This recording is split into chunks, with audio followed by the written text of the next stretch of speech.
Hawes, and I'm the Customer Cultivation Manager at UPS Capital, and your host. Today, my special guest is Dan Spitale, Vice President of Sales at UPS Capital, and this is the Logistics Lowdown.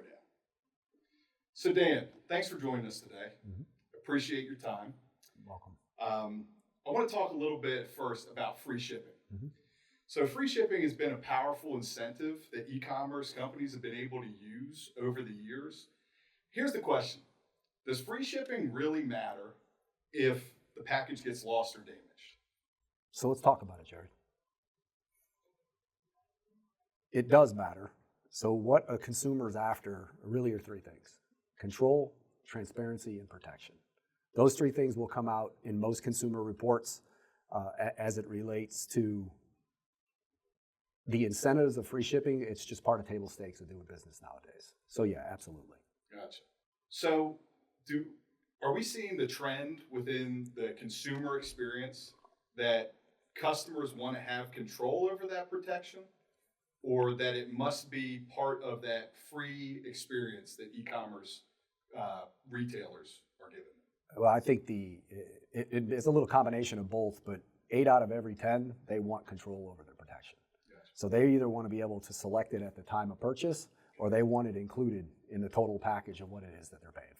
So we're essentially saying that free shipping protection is kind of becoming the new free shipping?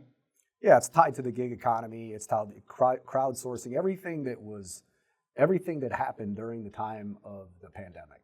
That changed everything in the world, but in logistics in particular, a lot of the things that were nice to have became a must to have in table stakes of just actually making the sale from the retailer to the consumer. Gotcha.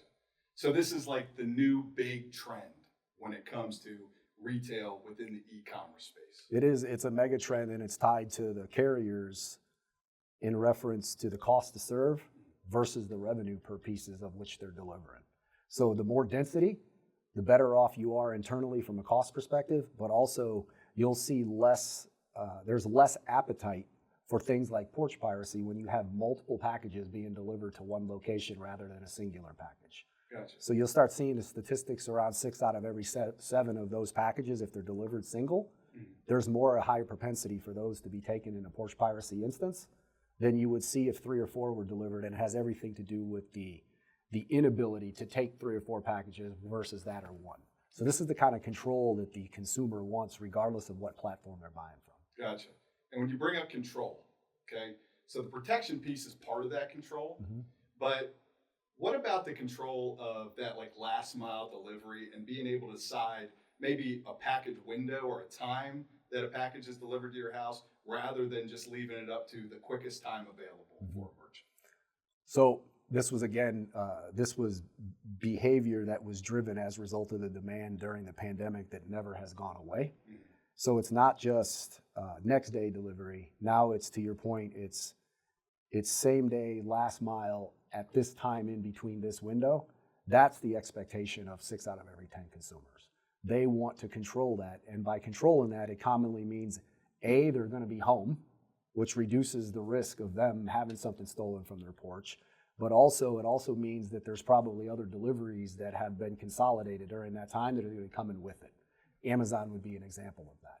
Being able to select that time, that date, knowing that you're going to reduce the level of risk in terms of loss by having it all delivered in that window. So that's become table stakes in the space. Gotcha.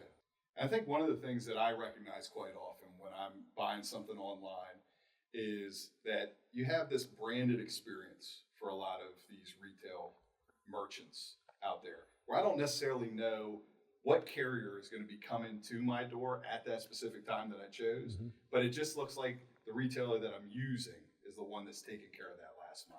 It is. That's who they're choosing to purchase from. So there's a trust. People buy from who they like and what they believe in, right? So that's always the first level of defense for the consumer. And they expect that retailer to make them whole in some capacity if something goes wrong.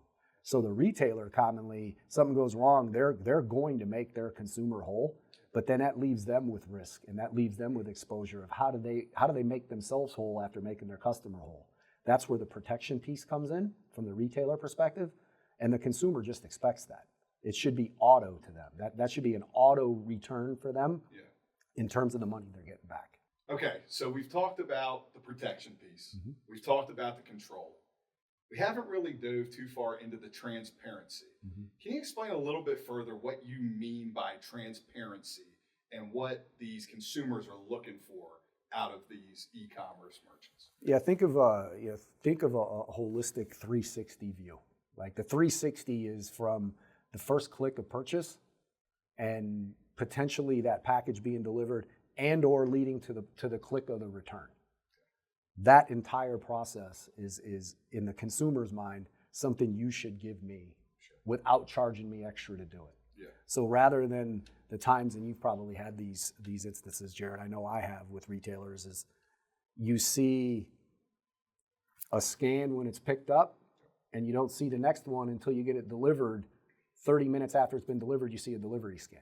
Yeah. That is the complete opposite of what the consumer expects nowadays. So what they're expecting is every milestone that package or packages goes through from the click of purchase to the time of delivery, everything in between that, regardless of what it says, their expectation is that's the information that they're being fed. The intelligence piece of what they're seeking and expect, exponentially greater than it was 4 or 5 years ago. So rather than the old process that we would typically go through is maybe I get an email, comes along with a tracking number, I press on that tracking number, and now I've taken to the carrier's website to see a couple different scans. Mm-hmm. You're saying that there's a little bit more of a branded experience, more of a transparency of where things are, and not just a list view. Mm-hmm. Like that is the new expectation of what shoppers are looking for. 100%. So think of it as Jared Haas Inc., you're the big retailer. Mm-hmm. I'm your customer.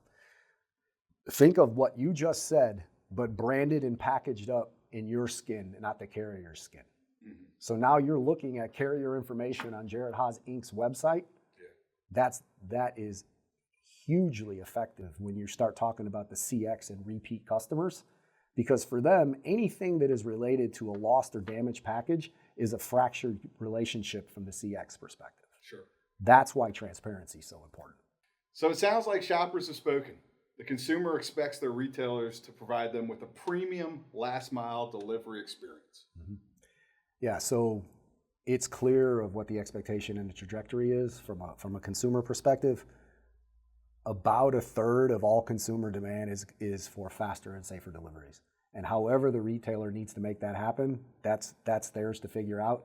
The consumer's expectation is this is what's going to show up on my doorstep, and here's how it's going to look.